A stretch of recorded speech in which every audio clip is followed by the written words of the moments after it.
Hi there. This video is about what I believe are the 5 most important basic outdoor garden tools. I thought this would be an okay idea for a video because when I first moved into my house I sort of instantly had all these things to do outside, and it wasn't until I actually had the job in front of me that I realised when I hold out my hands, geez, I need the right tool for this job. If you watch this video, the best thing you can take away from it is perhaps something if you've got a friend who's just moved into a new house, or if you yourself have moved into a new house. These are just basics to go and start, and I'll go into a bit of detail about each one as well. I'll start with the least important, but all these are important and you'll use all of them, but I'll start with number 5, I'll count to number 1, and yeah, I'll talk a bit about each one as we go. Now these apply to whether you live in a big property, or a small property, or even just a residential house. So I live probably on what you call a small property. I use all these things all the time. If you live on a big property, you probably have more of them and more different types. But even if you just live in a residential house with fences and neighbours, you'll use all these as well. And I think the order of the 5 does correlate to any of those 3 circumstances. So yeah, without further ado, I'll start with number 5. Number 5 is your basic cleaning tools. That's right, cleaning for outside. You've got a yard broom and a yard rake. Dirt and leaves. There isn't any great science to buying either of these. You've got the other kinds of rakes, which are the more stiff with proper prongs. This is your very flexible, it's just very thin sheet steel, and it's yeah, just for dragging across whole piles of leaves and getting your patio clean.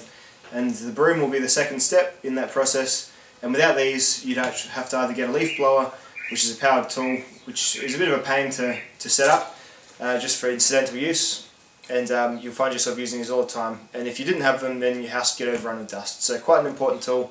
No particular brands that I know of. This is a Sadco broom with an extending handle.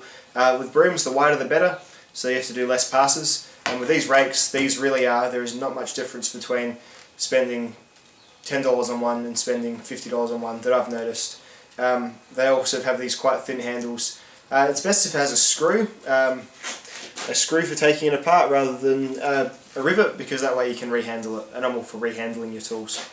So that's number 5, cleaning tools. Number 4, cutting tools. These aren't anything flash, but you will need something in case a tree falls down.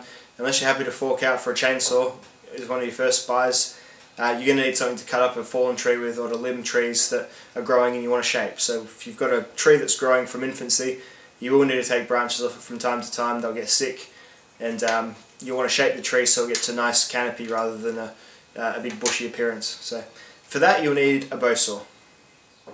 Bow saws are for sawing live or recently deceased wood, and they do it very fast.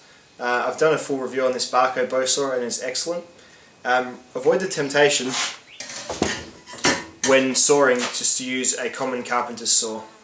This will do it, but it'll take a lot longer. Fine teeth, when you're trying to cut wide diameter wood, is painful. These are much better for precision jobs, if you're trying to cut wood to size and things like that. Of course you need one of these. I'm sure everyone has one of these. This is just a standard Irwin saw, and yeah, it's sharp and it will go through it, but the Bahco bow saw, or any bow saw for example, I just use this Bahco one because it's the only one I have, do it so much faster, and you need nice lots of space here so you can go through anything that's, well really, I just look at this and think, well, twice that I could go for, because you attack it from both sides. So a Bahco bow saw, watch my review on it, very capable, very potent tool. You'll see behind me here, this is a pole saw. This is a Fiskars pole saw. This is a less essential piece of kit. If you just don't want to hire arborists to come and take care of any landmark trees you've got, you can do a bit of research on how to do it and do it yourself. Axes are also good chopping tools, but they're not essential. I love axes, obviously, and I play with them all the time, and I love cutting down trees, but you got to call it what it is, and they're not as essential as just having a basic saw to make nice clean cuts. So that's number 4, saws, cutting tools. Number 3 is your grubbing and your trenching tools. Getting more towards when you have to landscape, perhaps lay some sprinklers down, or just make hard ground soft and pliable so you can plant things. Nothing does it easier. than a grubbing tool. This is a basic hoe, and this is more for planting and things. It's got your two mulch spreaders and mulch turners as well, and this will definitely do the job. It's got a nice long handle, and this is the original handle that come with it. I've had this for about 7 years now, and I just keep the handle oiled. I sanded it back when I first got it, and this is a Cyclone brand. Cyclone are a very good brand of Australian-made, generally Australian-made garden tools. So this will definitely do the job. However, there are much better options if you can find them, and I'll get to those now. This is a Matic. This has a what is a makeshift axe blade on the side. Certainly not a sharp axe blade you'd be cutting down trees, and it is very heavy to work above your shoulder. It doesn't work as well for that. It's purely a utility blade for cutting through roots. It's very narrow too, but this pick head here will get so much force behind it because it's quite a heavy and very thick shaft. So if you absolutely need to be trenching or breaking ground, then this Matic is probably one of your best choices. You can get them with the rock breaker on the other side as well. But the best possible, in my opinion, and if you can find one in Australia, it's very difficult, but I wholeheartedly recommend picking up a Pulaski.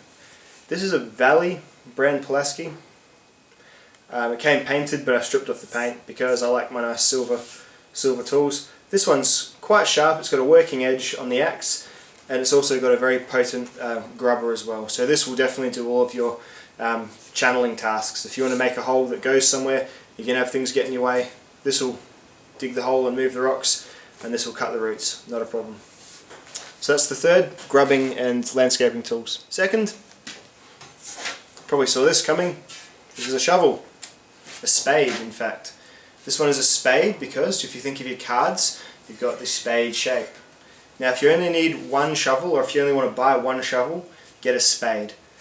And you'll notice in your hardware store that these are outnumbered vastly, at least where I live, by these sorts of things. This is just your very cheap one-piece steel shovel. And these are fine, but they're not really as good for breaking ground and digging holes, say to plant trees. And anything that this can do, this can also do. Plus this can do a whole bunch of other stuff a lot easier. Get a file, you keep the edge of it sharp, and it'll really tear any hole in the ground that you need to. So this is a Cyclone brand again. Cyclone, as good as they are, they still varnish their handles, so you wax off the varnish, you put a coat of linseed oil so it can stand a few nights out in the rain when you wrap up, urgently and forget. It's got a Phillips head attachment point as well, so you can rehandle it a bit easier than other shovels that will just have your rivet in construction. I've also got this Fiskars. This is a bit of a mix between both. It's getting towards having a bit of a curved end for digging, which is good. It's got a good bend in it as well, so you can lever it really well because the handle goes off slightly on an angle, a bit more than the Cyclone one.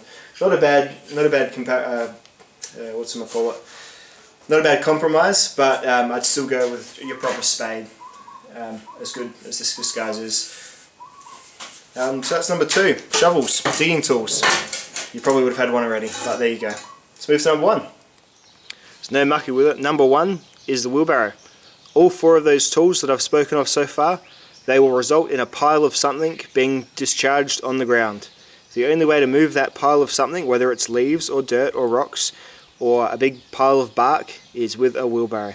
So a wheelbarrow is where you need to sink. If you've got $500, spend $250 of it just on the wheelbarrow, because there really is a difference between a cheap wheelbarrow and a very good wheelbarrow. So this Stanley here has a proper layer liner, which is not easily to penetrate and rust out. You can have water sitting in this for months, and that liner would not fail. You still want to be a bit careful throwing whole rocks into it because you can dent them out of shape. This is a bit of a mid-range wheelbarrow. This one's about $150, I think, brand new. I've spent a bit extra on a tyre that doesn't have any air in it, so it's a solid tyre, which is less good for your suspension purposes, but much better for out where I live, where those 3-corner jack weeds eternally punching holes. The construction of it is all nutted and bolted together rather than being welded, so if something fails on it, you can just take it apart and fix it yourself. And as I said, a good wheelbarrow will definitely be your most used, most important tool, because you won't have any way to move things around your yard without one. And that includes whether you live on a big property, even if you've got your little carts attached to your 4-wheelers, you'll still find yourself using a wheelbarrow a whole lot. So that's my order of most important garden and outdoor tools. So if you are thinking of getting a house and getting a bit of kit together, I'd knock off at least those first 5 things before you start getting things like pitchforks and all the stuff you think of when you think of garden tools. Go with these first. Okay, thanks very much for watching. I hope you got something out of it, or at least enjoyed. See you then.